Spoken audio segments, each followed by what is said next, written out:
Hello students, हमारी BA BSc final year की book linear algebra चल रही थी, जिसमें हम चैप्टर नंबर 2 कर रहे थे, बेसिस एंड डायमेंशन। हमने अब तक 2.3 तक का काम कंप्लीट कर लिया है। आज का जो हमारा ये सबसे पहला टॉपिक है वो है आइडेंटिकल स्पेसेस। अब आइडेंटिकल स्पेसेस मीन आइडेंटिकल का क्या मीनिंग है? जो एक जैसे दिखाई दे, ठीक है। अब आइडेंटिकल सब स्पेसेस आप किसको बोले? सब स्पेस से पहले ये बोल देते हैं vector space. Two vector spaces V and W of same dimension are said to be identical if and only if each is a subspace of other। कि अगर V W का सब स्पेस है, W V का सब space है, तो ये दोनों वेक्टर स्पेस आपस में कैसे हो जाएंगे? आइडेंटिकल। और साथ में एक और क्या कंडीशन है? डायमेंशन सेम होनी चाहिए, ठीक है। आइडेंटिकल मीन्स एक जैसे, एक तरह से, ठीक है। अब सब स्पेस आपके कब होंगे आइडेंटिकल? इसके लिए सिर्फ ये थ्योरम याद रख लेना, प्रूफ नहीं करवा रही मैं इसका। Let W1 and W2 be two subspaces of a finite dimensional vector space V and let S1 and S2 be their spanning sets respectively, then W1 and W2 are identical, that is W1 is equals to W2 if। देखो, सबसे पहले जितना बड़ा है वो समझते हैं। दो आइडेंटिकल सबस्पेसेस की बात कर रहे हैं हम, इसका मतलब मुझे पहले दो सबस्पेसेस चाहिए। हमने क्या किया? W1 और W2 दो सबस्पेस ले लिए, किसके? Finite dimensional vector space V के। और दो सेट ले लिए S1 और S2। S1 स्पैन कर रहा है W1 को और S2 किसको स्पैन कर रहा है? W2 को। अब इन दोनों को आइडेंटिकल बोलेंगे, W1 is equals to W2 बोलेंगे अगर हमारे पास every vector of S1 can be expressed as linear combination of vectors of S2 and every vector of S2 can be expressed as linear combination of vectors of S1। कि S1 का हर एक vector S2 के linear combination की form में लिखा जा सके और S2 का हर एक वेक्टर S1 के वेक्टर्स के लीनियर कॉम्बिनेशन की फॉर्म में लिखा जा सके, तब जाके W1 और W2 आइडेंटिकल होंगे। दो सबस्पेस लिए एक ही वेक्टर स्पेस के लिए, ठीक है। उन दोनों का स्पैनिंग सेट लिया। अगर एक स्पैनिंग सेट के वेक्टर्स दूसरे सेट स्पैनिंग सेट के वेक्टर्स के लीनियर कॉम्बिनेशन की फॉर्म में लिखे जाएं और दूसरे वाले के वेक्टर्स पहले वाले के लीनियर कॉम्बिनेशन की फॉर्म में लिखे जाएं, इट मीन्स वो दोनों सबस्पेस कैसे बन जाएंगे? आइडेंटिकल बन जाएंगे, ठीक है। ये आपका जो रिजल्ट है वो अप्लाई होगा सीधा। आइडेंटिकल सबस्पेस नाम से थ्योरम भी आ जाए तो आपको स्टेटमेंट पता होनी चाहिए। इन दो क्वेश्चंस पे ये अप्लाई है। फर्स्ट देखो क्वेश्चन क्या है हमारे पास। Show that the subspace spanned by the vectors V1 1 2 1 V2 1 2 3 and the subspace spanned by the vectors W1 0 0 1 W2 1 2 5 are identical. एक सबस्पेस V1 V2 से स्पैन हो रहा है और एक सबस्पेस W1 W2 से स्पैन हो रहा है। हमें ये शो करना है कि ये दोनों सबस्पेस कैसे हैं? आइडेंटिकल। अभी हमने रिजल्ट क्या पढ़ा? स्पैनिंग सेट हमें दे दिए। अगर ये दोनों वेक्टर इन दोनों के लीनियर कॉम्बिनेशन की फॉर्म में लिखे जाएं और ये दोनों वेक्टर इन दोनों के लीनियर कॉम्बिनेशन की फॉर्म में लिखे जाएं तो बन जाएंगे वो आइडेंटिकल सबस्पेस। तो पहले ये वाला वेक्टर उठाते हैं, उसे W1 और W2 के लीनियर कॉम्बिनेशन की फॉर्म में लिख के देखते हैं कि स्केलर एग्जिस्ट करते हैं या नहीं। लिख दें हमने 1 to 1 को A into 0 0 1 plus B into 1 2 5। फिर देखते हैं A और B की वैल्यू एग्जिस्ट कर पा रही है। ऐसे सिंप्लीफाई किया, A और B एग्जिस्ट कर गए हमारे, ठीक है। ऐसे ही अब दूसरा वेक्टर भी देखना है। ऐसा नहीं होना चाहिए कि एक को तो आप लिख पा रहे हो दूसरे वेक्टर को नहीं लिख पा रहे, तो वो आपके आइडेंटिकल नहीं बनेंगे। दोनों जितने वेक्टर्स हैं वो सारे के सारे लिखे जाने चाहिए। दूसरा उठाया 1 2 3, फिर से लिखा A into 0 0 1 plus B into 1 2 5। A और B एग्जिस्ट कर गए, ठीक है। अब अभी हमारा आधा काम है। अब इसके वेक्टर भी चेक करके देखना है। अगर इसके वेक्टर नहीं लिखे जाते इसकी फॉर्म में तो इट मीन्स फिर से कैंसिल हो जाएगा। इसके भी दोनों वेक्टर इनके लीनियर कॉम्बिनेशन की फॉर्म में लिखे जाने चाहिए। 0 0 1 को लिखा A into 1 2 1 plus B into 1 2 3। A और B चेक करके देखे, हाँ एग्जिस्ट कर गए। सिमिलरली 1 2 5 को लिखा A into 1 2 1 plus B into 1 2 3। A और B चेक किए, एग्जिस्ट कर रहे हैं, हाँ कर रहे हैं। तो हमारे पास क्या हो गया? दोनों स्पैनिंग सेट के जो वेक्टर्स हैं, एक के वेक्टर दूसरे के लीनियर कॉम्बिनेशन की फॉर्म में लिखे हैं, दूसरे के वेक्टर पहले के लीनियर कॉम्बिनेशन की फॉर्म में लिखे गए। इट मीन्स जो सब स्पेस हैं इन दोनों सेट से सब स्पैन हो रहे हैं वो दोनों सब स्पेस कैसे हैं? आइडेंटिकल है, ठीक है। एक और है हमारे पास। Show that the matrices A and B have same column space where A is equals to this. अब कॉलम स्पेस हमने इनका सेम प्रूव करना है। अगर मैं ट्रांसपोज लेके रो स्पेस से इम्प्रूव कर दूं, एक ही बात है, तो ऑटोमेटिकली उनका कॉलम स्पेस सेम हो जाएगा। तो हमने क्या किया? A ट्रांसपोज लिया, एलिमेंट्री रो ऑपरेशन लगा के इसको रो एक्लन फॉर्म में कन्वर्ट कर दिया। आता ही है, अगर यहाँ पे 1 है तो इसके नीचे वाले सारे एलिमेंट 0 रखो, फिर इसको 1 में कन्वर्ट करो, नीचे वाले 0 रखो, और कोई 0 रो आती है तो उसको बॉटम में कर दो। ये आ गया हमारे पास। सिमिलरली बी का भी ट्रांसपोज लिया, उसको भी एलिमेंट्री रो ऑपरेशन अप्लाई करके कन्वर्ट कर दिया। अब ये देखो, ये दोनों सेम आ रहे हैं हमारे पास। जब आपने रो एक्लन फॉर्म में कन्वर्ट किया तो it means A dash B dash के पास सेम रो स्पेस है। अगर ए डैश बी डैश के पास सेम रो स्पेस है तो ए और बी के पास क्या होगा, सेम कॉलम स्पेस होगा। ट्रांसपोज कर दिया ना हमने वापस से, ठीक है। तो ये तो थे आपके 2 क्वेश्चन जो आइडेंटिकल स्पेस पे बेस्ड हैं। अब एक बहुत इंपॉर्टेंट थ्योरम आ रही है, ये रिजल्ट बहुत यूज़ होता है, आगे फ्यूचर में बड़ा यूज़ होगा, और इस थ्योरम का प्रूफ मैं करवा रही हूँ अच्छे से। पेशेंस के साथ देख लेना, थोड़ी बड़ी थ्योरम है, 1 पेज 2 पेज, और ये थोड़ा सा ही है, ठीक है। पेशेंस के साथ समझते रहना थोड़ा। देखो थ्योरम क्या है हमारी, dimension of linear sum. If W1 and W2 are 2 subspaces of a finite dimensional vector space V over F, then dimension of W1 plus W2 is equals to dimension W1 plus dimension W2 minus dimension W1 intersection W2। ये result आपको prove करना है, ठीक है। तो सबसे पहले हमें कुछ ना कुछ एज्यूम तो करना पड़ेगा ना, बिना एज्यूम किए तो स्टार्ट ही नहीं कर सकते। हमने क्या किया, राइट साइड से एज्यूम करना स्टार्ट किया। हमने डायमेंशन W1 इंटरसेक्शन W2 की क्या मान ली, L। अब किसी भी सबस्पेस की डायमेंशन जितनी होती है तो हम क्या रिजल्ट निकालते हैं वहाँ से कि उतने ही उसके बेसिस में एलिमेंट्स होंगे। अगर W1 इंटरसेक्शन W2 की डायमेंशन L है तो हम ये कह सकते हैं W1 इंटरसेक्शन W2 के बेसिस में L एलिमेंट होंगे। तो हमने L एलिमेंट वाला एक सेट भी कंसिडर कर लिया, U1 U2 UL। ये क्या मान लिया, बेसिस है किसके लिए, W1 इंटरसेक्शन W2 के लिए, ठीक है। अब ये W1 इंटरसेक्शन W2 का बेसिस है तो इसका मतलब सबसेट भी होगा W1 इंटरसेक्शन W2 का। इंटरसेक्शन का सबसेट है तो इसका मतलब ये W1 का भी सबसेट होगा और यही W2 का भी सबसेट होगा जो Li है, ठीक है। अब S, यही S की बात हो रही है, S हमारा W1 का भी सबसेट है और Li भी है। हमने एक्सटेंशन थ्योरम में क्या पढ़ा, अगर मुझे कोई भी Li सेट मिलता है तो मैं उस Li सेट को एक्सटेंड करके बेसिस बना सकती हूँ। अब W1 का सबसेट मिला है ना, Li मिला है, तो इसी को एक्सटेंड करके, S को एक्सटेंड करके मैं W1 का बेसिस बना सकती हूँ। बना दिया मैंने। इसमें L एलिमेंट पहले ही थे, मैंने बीच में M एलिमेंट और ऐड कर दिए, V1 V2 Vm, और इसको क्या बोल दिया कि ये बेसिस बना दिया मैंने W1 का एक्सटेंशन थ्योरम की हेल्प से, ठीक है। तो अगर ये बेसिस बन गया W1 का तो W1 की डायमेंशन कितनी होगी, L प्लस M। L ये थे एलिमेंट, M ये थे, ठीक है। अब यही S मेरे पास सब Li सबसेट किस में है, W2 में। फिर से एक्सटेंशन थ्योरम में अप्लाई कर सकती हूँ, बेसिस बना सकती हूँ इसको, इस सेट को एक्सटेंड करके किसका, W2 का। L एलिमेंट ऑलरेडी थे, मैंने N एलिमेंट इसमें और ऐड कर दिए, W1 W2 Wn, और क्या बना दिया इसको, बेसिस W2 का। अब W2 का ये बेसिस है तो W2 की डायमेंशन कितनी हो जाएगी, L प्लस N। तो लेफ्ट साइड तो मेरे पास आ गई सीधे सीधे। W1 की डायमेंशन कितनी है, L प्लस M, W2 की L प्लस N, और W1 इंटरसेक्शन W2 की L है। तो राइट साइड कन्वर्ट सिंप्लीफाई करके मेरे पास क्या आ गया, L plus M plus N। अब राइट साइड मैंने कैलकुलेट कर ली, इट मीन्स अब मुझे लेफ्ट साइड को कैलकुलेट करके किसके इक्वल लेके आना है, L plus M plus N के इक्वल। लेफ्ट साइड है क्या, डायमेंशन W1 प्लस W2, मतलब मुझे W1 प्लस W2 की डायमेंशन को किसके इक्वल शो करना है, L plus M plus N के इक्वल।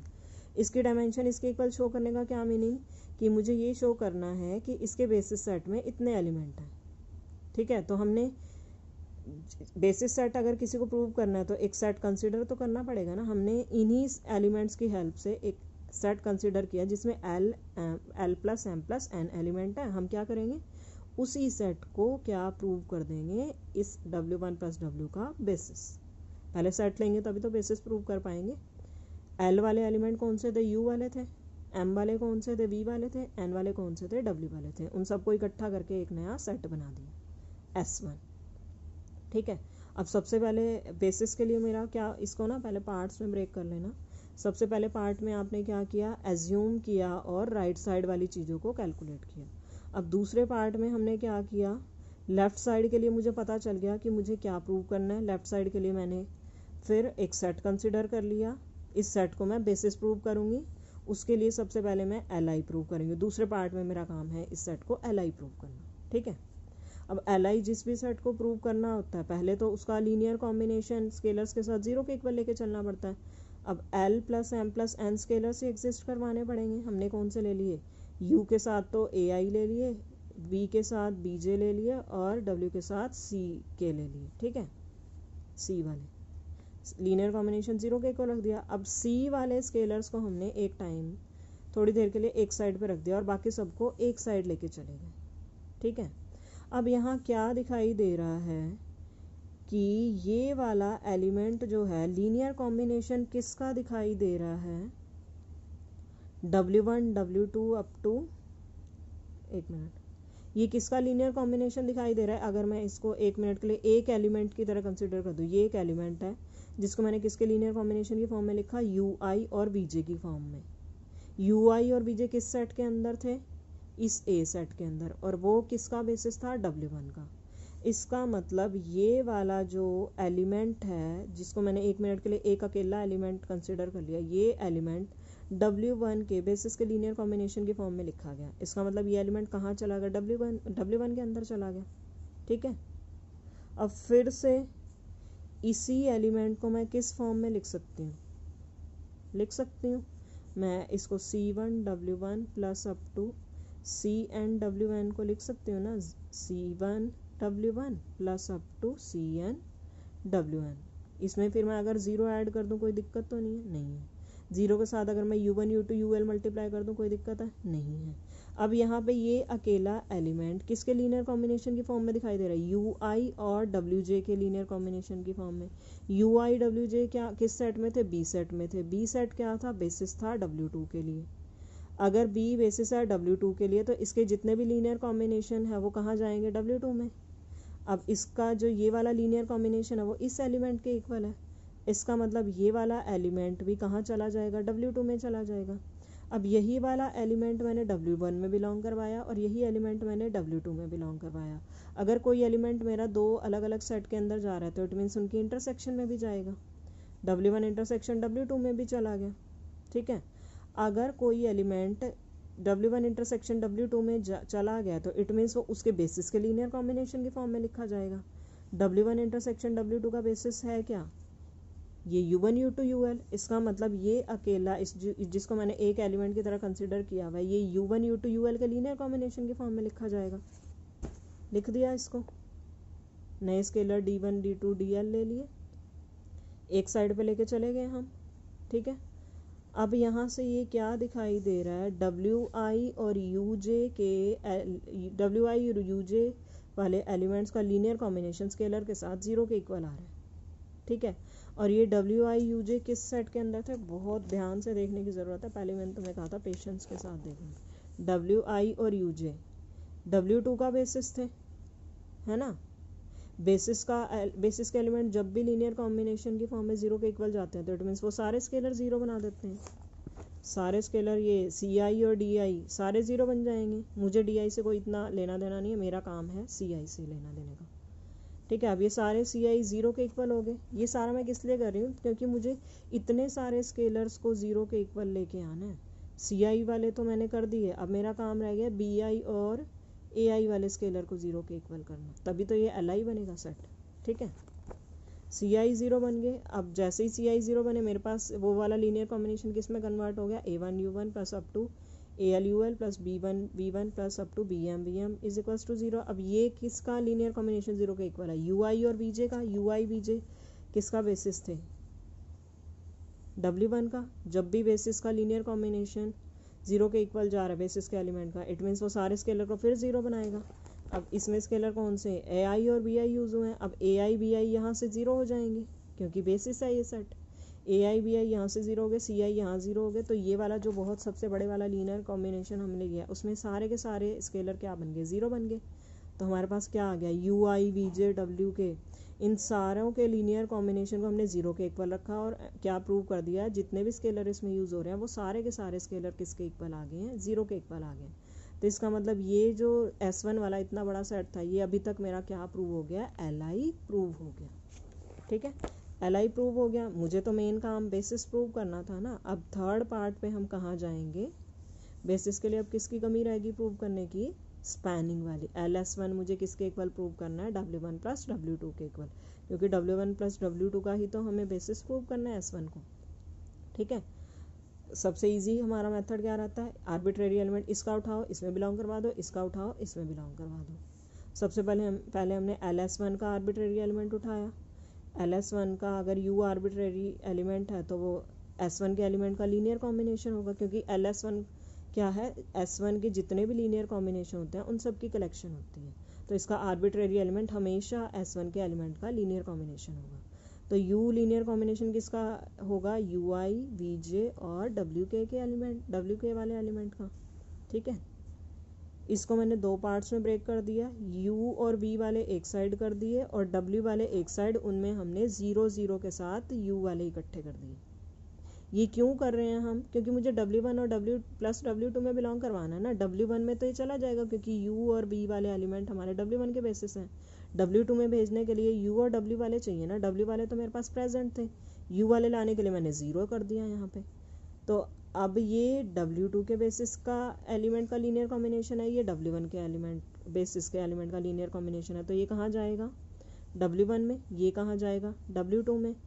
तो ये पूरा का पूरा एलिमेंट कहाँ चला गया, W1 प्लस W2 में, और ये था किसके इक्वल, U के इक्वल था, तो इसका मतलब U कहाँ चला गया, W1 प्लस W2 में। आया कहाँ से था, LS1 से था, आर्बिट्रेरी एलिमेंट आया था हमारा यहाँ से, और जिसको हमने W1 प्लस W2 में बिलोंग करवा दिया, इसका मतलब LS1 कहाँ चला, कंटेन हो गया W1 प्लस W2 में। अब मेरा क्या प्रूव करना रह गया, arbitrary element W1 plus W2 से उठाना और LS1 में बिलोंग करवाना। अब W1 प्लस W2 का आर्बिट्रेरी एलिमेंट कैसा दिखाई देगा, V ले लिया मान लो मैंने इससे, some element of W1 plus some element of W2। Alpha हमारा W1 से ले लिया, बीटा W2 से ले लिया।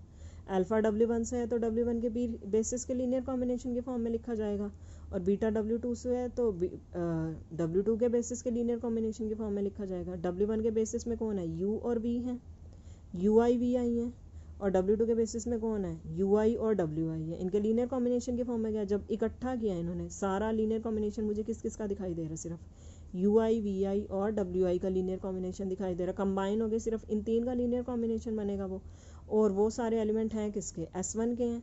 इसका मतलब ये पूरा किसका लीनियर कॉम्बिनेशन आ गया, S1 के एलिमेंट का। S1 के एलिमेंट के जितने भी लीनियर कॉम्बिनेशन है कहाँ जा रहे हैं, LS1 में जा रहे हैं। इसका मतलब ये लीनियर कॉम्बिनेशन भी कहाँ गया, LS1 में। ये लीनियर कॉम्बिनेशन है किसके इक्वल, V के इक्वल।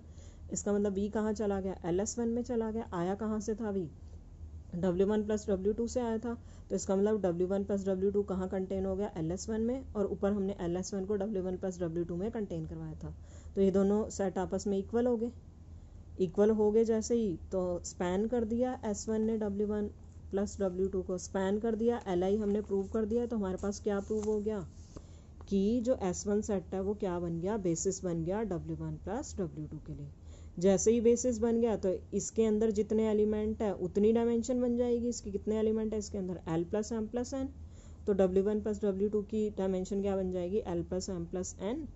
और ये थी हमारी लेफ्ट साइड की डायमेंशन, हमने यही प्रूव कर दी, प्रूव करने यही चले थे हम।